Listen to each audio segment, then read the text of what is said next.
আসসালামু আলাইকুম। একটি খবর আমাদের কাছে এসেছে কিছুক্ষণ আগে যে কুমিল্লার ইসাপুরে আমাদের ঢাকা ইউনিভার্সিটি থেকে 50 জন এসেছিল টোটাল। এর মধ্যে 10 জনকে আমাদের জিম্মি করা হয়েছে, বাকি 40 জনকে আলাদা করে ফেলা হয়েছে। এই ধরনের একটা খবর আমাদের কাছে এসেছিল। আমি নিজে এখন কুমিল্লাতে আছি।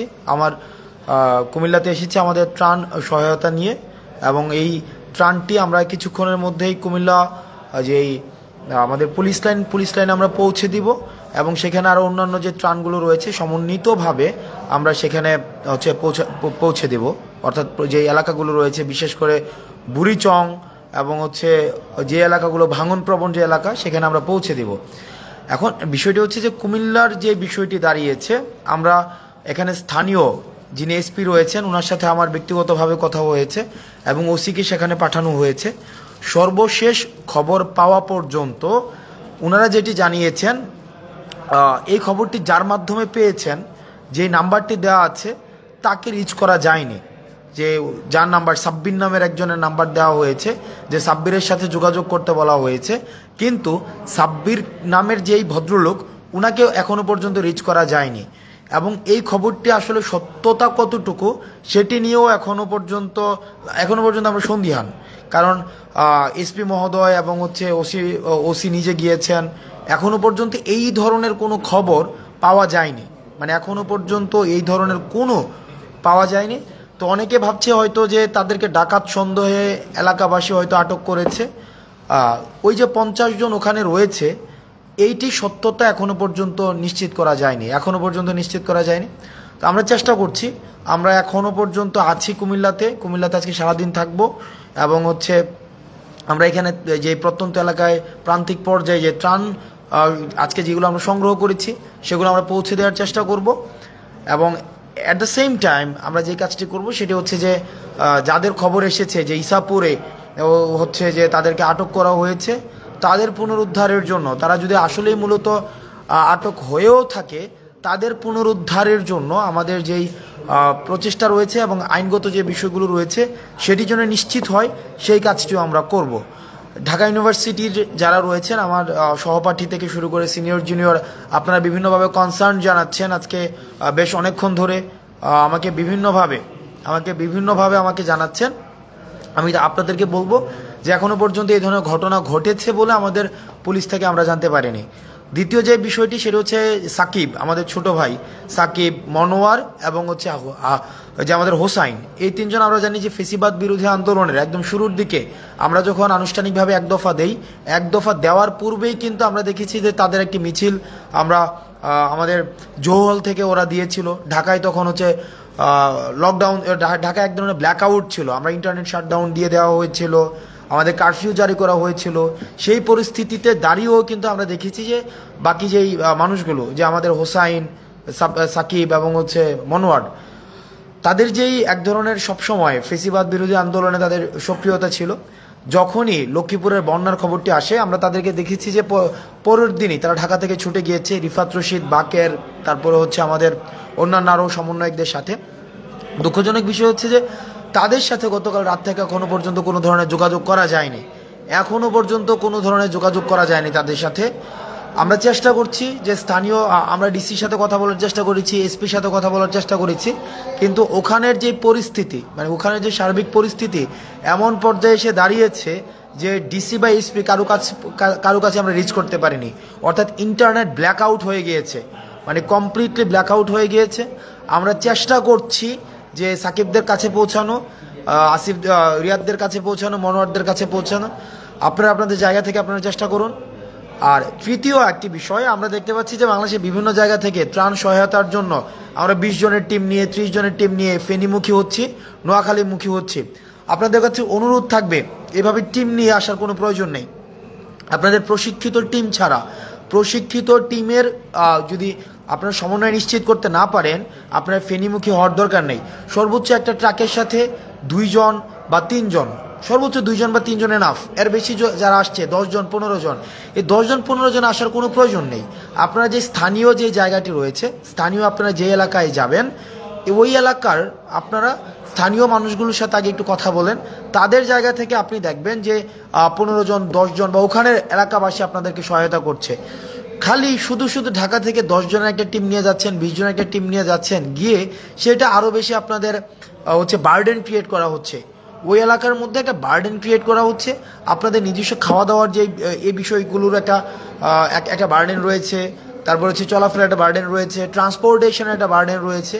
এই সার্বিক যে বার্ডেনগুলো, এই বার্ডেনগুলো বিবেচনায় আপনার একটা ট্রাকের সাথে হায়েস্ট 2 জন আসতে পারেন, কিন্তু 10 জন বা 15 জন এই যে আসার যে বিষয়টি কি, সেটা হচ্ছে একটা ট্যুরের মতো হয়ে যায়। এই যে ট্যুর বা আমরা মনে হচ্ছে যেটা ট্যুরে যাচ্ছে, আমরা স্বাগত জানাই মানুষের যে অংশগ্রহণ হচ্ছে যে ত্রাণ কার্যক্রমের মধ্যে, এই বিষয়টিকে আমরা স্বাগত জানাই। কিন্তু এভাবে 10 জন 15 জন এভাবে যাওয়ার বিষয়টিকে আমরা নিরুৎসাহিত করি নিজেকে সেভ করার জন্য। গতকাল ঢাকা বিশ্ববিদ্যালয়ের একটা বোট ডুবে গিয়েছিল ফেনীতে, তাদেরকে রেস্কিউ করার জন্য আমাদের আবার টিম পাঠাতে হয়েছিল। এখন আমাদের যে এই সংকটকে আমরা আমাদের অংশগ্রহণের মধ্য দিয়ে আরও বেশি আমরা সংকটতর করতে পারি না, বরং আমরা যেটা করতে পারি সেটা হচ্ছে এই সংকটটিকে কীভাবে মিটিগেট করা যায়। আমাদের মিটিগেশন এবং অ্যাডাপ্টেশন প্রসেসের মধ্য দিয়ে সেই জায়গাটিতে আমাদের হচ্ছে গুরুত্ব বেশি করে দিতে হবে। রেদার আমরা যদি এই কাজটি বারবার করে এই সংকটকে আমরা আরও বেশি পাইল আকারে বৃদ্ধি করতে থাকি, তাহলে সেটি কিন্তু আমাদের জন্য হচ্ছে একটা প্রবলেমেটিক এবং এটি ইনএসকেপেবল প্রবলেম আমাদের জন্য ক্রিয়েট করবে। আমরা চাই না আমাদের জন্য এই প্রবলেমগুলো ক্রিয়েট হোক।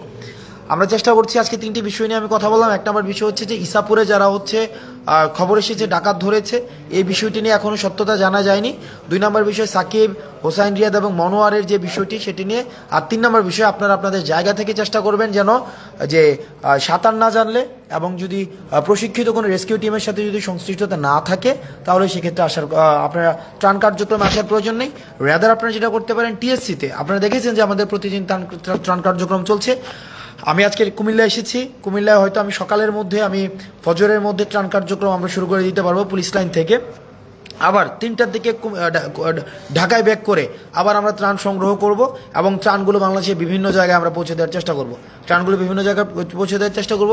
আপনারা কুমিল্লায় যারা রয়েছেন বিভিন্নভাবে আমাদের কাছে শঙ্কার কথা বলেছেন, আমরা আমাদের জায়গা থেকে আমরা চেষ্টা করেছি এবং এটি যেহেতু এটা জাতীয় দুর্যোগ এবং এই জাতীয় দুর্যোগে আমাদের জয়েন্ট কোলাবোরেটিভ ভেঞ্চার ছাড়া আমাদের কখনোই এই জাতীয় দুর্যোগ থেকে উত্তরণ সম্ভব নয়। আমাদের এই দুর্যোগটিকে আমরা একটি দেখছি যে এটি একটি ইন্টেনশনালি ভারত ওয়াটার গেটগুলোকে খুলে দিয়েছে, আমাদেরকে পূর্ব প্রস্তুতির কোনো সুযোগ দেয়নি। এটির মধ্য দিয়ে আমাদের ভারতের সাথে পরবর্তী যে সম্পর্কটি, সেই সম্পর্কটি একটি টেস্টিমোনিয়াল হিসেবে বিবেচিত হবে। আমরা বিবেচনা রাখতে চাই ভারত আমাদের সাথে এখন যেভাবে আচরণ করছে, ভবিষ্যতে আমরা ভারতের সাথে কিভাবে আচরণ করব, এই বিষয়টি টেস্টিমোনিয়াল হচ্ছে এখনের সিদ্ধান্ত। ভারতের সিদ্ধান্তটি নিয়ে নিল এবং তারা আমাদের সাথে প্রতিবেশী সুলভ আচরণ করেনি। যেহেতু কুমিল্লা একটি ভারতের বর্ডার ঘেঁষিত একটি এলাকা, বুড়িচং, বিশেষ করে বুড়িচং, ওদিক থেকে কসবা রয়েছে, ব্রাহ্মণবাড়িয়ার কসবা রয়েছে, আমরা চেষ্টা করছি যতটা সম্ভব আমাদের হচ্ছে এই সংকটগুলোকে কাটানো। আপনারা আপনাদের জায়গা থেকে আপনারা চেষ্টা করুন। আর গুজব, দয়া করে গুজব ছড়াবেন না। এমনি জাতীয় সংকটটি নিয়ে আমাদের হচ্ছে বেশ কষ্ট করতে হচ্ছে। আপনারা যে আপনাদের জায়গা থেকে কোনো তথ্যের অথেন্টিসিটি যদি আপনারা না পান, একটি তথ্য ফেসবুকে শেয়ার করার পূর্বে আপনারা ভেরিফাই করবেন, যেটাকে আমরা বলি যে ক্রস চেক করে নেওয়া।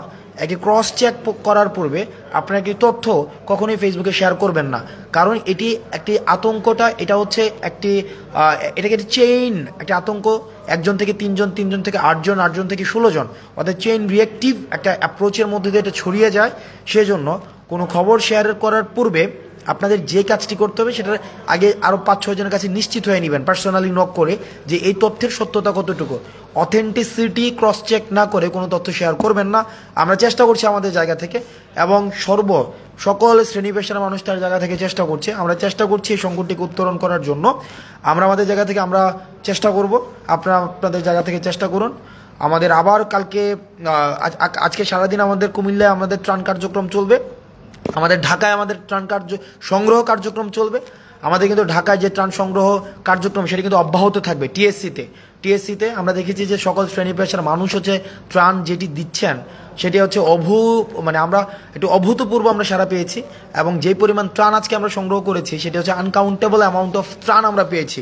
এই ধরনের ত্রাণ আমরা দুর্যোগ মন্ত্রণালয়ে আমাদেরকে লজিস্টিক সাপোর্ট দিচ্ছে কিভাবে সেটাকে ম্যানেজমেন্ট করা যায়, এবং সেখানে আমরা দেখেছি যে মানুষের কি অভূতপূর্ব অংশগ্রহণ, সকল শ্রেণী পেশার মানুষের অংশগ্রহণ, শিশু, বৃদ্ধ, বাচ্চাদের অংশগ্রহণ, সেটা আমাদেরকে অনেক বেশি উজ্জীবিত করে। এবং আমি যদি বলি জাতীয় ঐক্যের বহিঃপ্রকাশ, জাতীয় ঐক্যর বহিঃপ্রকাশ, সেটির আজকের যেটাকে আমরা ইপিটমি বলি, ইপিটম of the best examples of the ইউনিফিকেশনস of national unity, সেটি হচ্ছে আজকে টিএসসিতে ছিল। দল মত নির্বিশেষে আমরা দেখেছি যে কিভাবে মানুষ হচ্ছে আজকে আমাদের ত্রাণ দিয়েছে, এবং আমরা এটিও নিশ্চিত করতে চাই যে ত্রাণের যে অর্থটি আমরা সংগ্রহ করছি সে অর্থের জন্য স্বচ্ছতা থাকে, সেটির জন্য অ্যাকাউন্টেবিলিটি থাকে, সেটি আমাদের খরচের পরে আপনাদের কাছে প্রত্যেকটা জিনিসের আমাদের হচ্ছে এন্ডোর্সমেন্ট দেওয়া হবে, কোথায় কি খরচ হয়েছে, কোথায় কি খরচ হয়নি। আপনারা আপনাদের জায়গা থেকে সচেতন থাকবেন, সাবধানে থাকবেন। সালামু আলাইকুম।